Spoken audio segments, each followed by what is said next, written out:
Salut, te voici actuellement sur la chaîne YouTube Snapstar. Sur cette chaîne, tu retrouveras tous les plus gros clashs de Snapchat et tous les plus gros buzz du moment. Surtout, n'hésite pas à t'abonner tout en activant la cloche des notifications pour ne rien rater du contenu exclusif de cette chaîne. Et oui, sur cette chaîne, tu retrouveras du contenu qui n'est disponible nulle part ailleurs. Sur ce, je te laisse avec la vidéo. Bon visionnage. Comme vous avez pu le remarquer en regardant la miniature et le titre de cette vidéo, aujourd'hui nous allons principalement parler de Nabil El Moudni et d'une influenceuse. Vous devez certainement tous le connaître, Nabil c'est un blogueur qui aime bien dénoncer les escroqueries sur les réseaux sociaux. Comme vous le savez, il y a quelques jours, Nabil a sorti une vidéo dans laquelle il dénonce les agissements d'une femme qui habite à Bruxelles. Dans cette vidéo, Naboul le Maboul est très remonté contre elle et il a balancé de nouvelles preuves. En effet, il semblerait que cette femme soit diabolique parce qu'elle a même arnaqué Magali Berda. Je vous laisse sans plus tarder avec toutes les révélations de Nabil et n'oubliez pas que vous pouvez donner votre opinion dans l'espace commentaire. Non, je vous explique. On est il y a quelques mois en arrière. Il y a un gros buzz autour de Luna Sky, qui je le rappelle a fait énormément de tournages avec moi, par rapport à la chirurgie de ses fesses, qui s'est très mal passée, elle a failli mourir, etc. Et je le rappelle, c'est le docteur Benjamin Azoulay qui l'a opéré. Donc, à partir de ce moment-là, moi, j'organise une émission, un plateau, car je le rappelle, oui, j'ai un plateau, je traite l'actualité. Contrairement à toi, moi, c'est mon métier. Donc, je vais recevoir Luna qui va venir raconter son histoire. Et dans un souci de bien faire mon travail, je contacte toutes les personnes qui concernent cette histoire, dont le docteur Azoulay, c'est lui qui l'a opéré. Il me propose de venir chez lui. Je lui explique que j'ai des preuves très accablantes, etc. Et en effet, il m'a proposé de l'argent, il m'a proposé des chirurgies et plusieurs trucs, je sais plus ce qu'il y a dans mon enregistrement. Et j'ai tout refusé. À la limite, je lui ai dit, je pourrais être conciliant, un peu plus conciliant avec toi, mais dans tous les cas, je vais... Et j'ai traité le sujet dans mon émission. Donc, si je m'étais arrangé avec lui, forcément, j'en aurais pas parlé. Or, j'en ai parlé, j'ai reçu Luna. Donc voilà. Et je lui dis, donc, je pourrais être un peu plus conciliant avec toi si tu me donnes toutes tes conversations avec Maëva Guénam. Pourquoi? Parce que Maëva Guénam, elle faisait partie de l'histoire. C'était chez elle que ça s'était passé. Donc, moi, j'avais contacté Maëva en lui disant, je sais que c'est chez toi. Elle m'a dit, non, c'est pas vrai, je vais t'attaquer en justice, machin, machin. Donc, moi, j'ai dit à Azoulay, donne-moi les conversations avec Maëva. Comme ça, je pourrais prouver que c'était bien chez elle. Et il a refusé. Donc, c'est ça notre litige. Jamais il a été question d'extorsion ou et de l'extorsion, ça voudrait dire genre j'ai ça sur toi, donne-moi de l'argent ou sinon je le balance. L'extorsion, c'est ce que Soraya a fait à Magali. Donc voilà, ce pourquoi elle passe au tribunal en mai. Ce pourquoi moi je ne passerai jamais puisque je n'ai jamais fait ça. Et d'ailleurs, j'ai traité le sujet d'actualité, j'ai parlé d'Azoulay, Luna et tout, comme tous les médias, TPMP, Enquête d'Action, on en parlait aussi, euh, tous les blogueurs, quoi, c'était le sujet du moment, quoi. Enfin bref, voilà, c'était pour la petite anecdote. Maintenant que je me suis justifié encore une fois sur quelque chose de futile, toi, tu peux enfin te justifier? De base, dans ta version, avant que mon reportage sorte, t'avais dit que c'était moi qui étais derrière le chantage de Magali, que je t'avais dit quoi faire, etc. Que t'avais une conversation téléphonique que t'allais mettre demain, après-demain, demain. On l'attend, mais là, parce que moi, dans ce que j'ai mis dans mon reportage, c'est pas du tout ce qu'il en est. Hein? T'as oublié, toi, tu passes vite à autre chose. Justifie-toi sur l'audio. On entend clairement que t'as tué ta fille, espèce de meurtrière. Le pire dans tout ça, t'essaies de faire porter le chapeau à la petite de 3 ans. Elle aurait grandi toute sa vie avec cette culpabilité. Espèce de folle, va. Toi, tu t'es justifié aujourd'hui dans ta story en disant, t'as mis un audio de ton ex où ton ex il dit, elle peut faire beaucoup de choses, mais pas frapper la petite. C'est normal au début, il pouvait pas penser, c'est impossible. Comment tu peux croire que la femme avec qui t'as passé 8 ans de ta vie, avec qui t'as 6 gamins, elle est capable d'une telle chose? C'est pas possible. Qu'une fois qu'il a vu le rapport d'autopsie, qu'il a vu les 3000 pages que comporte le dossier, qu'il a vu tous les éléments, qu'il a commencé à comprendre et que du coup, il s'est porté partie civile. Ensuite, qu'est-ce qu'elle a raconté comme connerie encore aujourd'hui? Putain, c'est dingue. De base, celle qui avait dit demain, je vais démonter un à un toute sa vidéo, tous les éléments, tout prouver, preuve à l'appui.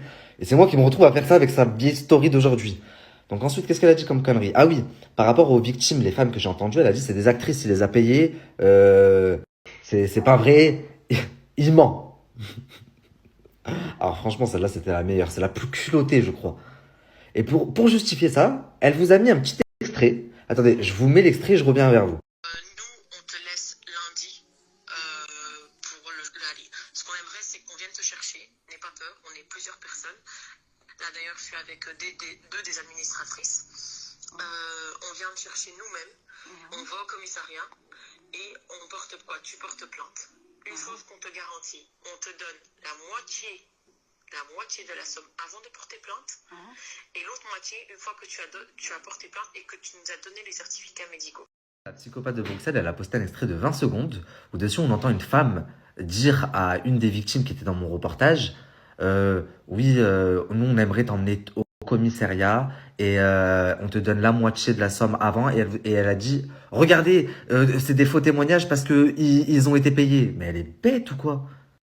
Bah, même si quelqu'un a voulu la payer pour qu'elle aille porter plainte, c'est qu'elle avait de quoi porter plainte. C'est que tu l'as vraiment arnaqué, donc c'est pas une fausse victime, c'est une vraie victime. Laissez-moi vous raconter et après je vous mets l'audio dans son intégralité parce que je l'ai. Elle a toujours pas compris que j'ai toujours une longueur d'avance, cette folle là. Déjà, avant que je commence, pour elle là, ce petit extrait, ça suffit à justifier toutes les victimes que vous avez vues dans le reportage, les femmes qui pleurent, que je les ai embauchées, les plaintes que j'ai postées, des plaintes au commissariat, la convocation au tribunal pour escroquerie du 3 octobre que je vous ai postée. Elle le justifie en vous disant non, c'est faux, c'est des fausses victimes, regardez, c'est des gens qui ont été payés. Déjà en 2021, je ne les connaissais pas, parce qu'en 2021, je pensais que tu étais une pauvre mère de famille qui avait perdu la garde de ses enfants injustement, rappelle-toi. Bon déjà, moi, on m'enlève de l'équation. Ça peut pas être moi qui leur ai proposé de l'argent pour porter plainte ou je ne sais quoi, ou inventer des choses, puisque en 2021, j'avais pas de problème avec Soraya. Moi, je l'ai interviewée en 2020, je crois, et après, j'ai plus eu de nouvelles jusqu'à là, récemment. Et avant mon expérience avec elle récemment, pour moi, c'était une victime. Donc, qui est-ce qui pourrait contacter des victimes et leur dire « Je vous paye pour que vous portez plainte, il faut qu'elle paye, cette femme ». Et dans quel but? Qui fait ça? Parce que vous allez perdre de l'argent bêtement et aller dire aux gens « Portez plainte, venez, on porte tous plainte, comme ça, elle paye, je suis prêt à vous payer pour que vous veniez porter plainte pour ce qu'elle vous a fait ». Je vais vous expliquer. En fait, il y a beaucoup de femmes qui ont commencé à se rendre compte qu'en fait, c'était de l'arnaque. 6 mois, 1 an, leurs produits n'arrivaient toujours pas. Donc, il y a un collectif qui s'est créé. Et des femmes ont créé un groupe sur Facebook pour dénoncer Soraya. Ok? Et elles ont porté plainte, elles ont pris un avocat. Le problème, c'est qu'elles avaient besoin du plus de plaintes possible. Donc, elles ont commencé à contacter toutes les femmes qui avaient commandé chez Soraya. Et certaines leur disaient, non, on veut pas porter plainte parce qu'elle a dit, ceux qui portent plainte, je vous rembourse pas. Et on peut pas faire une croix sur notre argent, c'est pas possible, c'est toutes nos économies. Oui, je t'attends. Donc voilà, je suis dans un groupe Facebook, je suis l'administratrice, et j'ai près de 500 personnes qui me suivent actuellement, et tout le monde me demande si tu t'es fait rembourser. Alors attends, je te demande la vérité. Est-ce que Attends. t'a remboursé? Excuse-moi. Est-ce que c'est toi qui m'as appelé hier et avant-hier et avant-hier, les 3 jours là? Oui, en fait, on est plusieurs administratrices, on a essayé de te joindre depuis plusieurs jours, mais tu répondais pas. Et voilà, on insiste parce que on a vraiment besoin d'avoir des preuves pour savoir si elle dit la vérité ou pas. Et on a essayé de te rajouter dans plusieurs groupes, mais malheureusement, à chaque fois, tu ne nous répondais pas. Donc, imagine de te déranger, je veux pas te faire des problèmes, mais on veut juste avoir la vérité. Mais c'est quelle vérité que tu veux savoir? On veut savoir si tu t'es fait rembourser ou pas par Soraya. Est-ce que tu as reçu de l'argent de la part de VS Makeup Soraya pour les achats que tu as fait chez eux? Non, j'ai pas reçu, mais elle va me rembourser. J'ai confiance à elle. Tu as déjà porté plainte ou pas encore? Non, je ne vais pas poser plainte. Non. Donc toi, tu lui fais confiance? Je lui fais confiance. La fin du mois, elle m'a dit d'ici la fin du mois, elle va me rembourser. Pourquoi?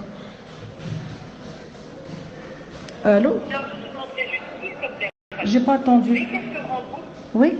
s'il te plaît, je te demande, dès qu'elle te rembourse, tu nous envoies la preuve. Mais comment je t'envoie la preuve et tu m'appelles avec un numéro masqué? Est-ce que tu connais le groupe? Et c'est un groupe qui s'appelle maintenant VS Makeup Arnaque. Oui, je l'ai vu. C'est sur Facebook. Oui. Et bien là, tu envoies un message à une des administratrices avec la preuve de paiement. Et si tu nous envoies ça, je vais l'envoyer à tout le monde. Comme ça, les gens, ils sauront que Soraya dit la vérité et qu'elle va rembourser. Mais nous, sans toi, je ne peux pas aider les gens. Donc, s'il te plaît, réseau. Mais moi, j'ai rien à voir. Même de messages, elle me dit oui, viens la semaine prochaine, viens vendredi, viens lundi. Elle n'a même pas de quoi te rembourser, Nia. Elle est insolvable. Ça veut dire que elle n'a plus rien rien et tous ses comptes sont bloqués. C'est impossible. Donc, je voulais juste te dire, إلا بغيتي نمشي معاك أنا وياك نمشيو la police. أنا مشيت déjà. Il faut pas avoir peur, ما تخافيش. أنا نمشي معاك، أنا نوقف معاك. parce que حتى أنا elle m'a volé حتى أنا الفلوس. Le PlayStation لولدي, tu vois. وأنا هزيت déjà l'avocat. De toute façon. Moi j'ai déjà pris un avocat de toute façon. Tu vois, mais il faut pas te laisser faire. Et il faut porter plainte.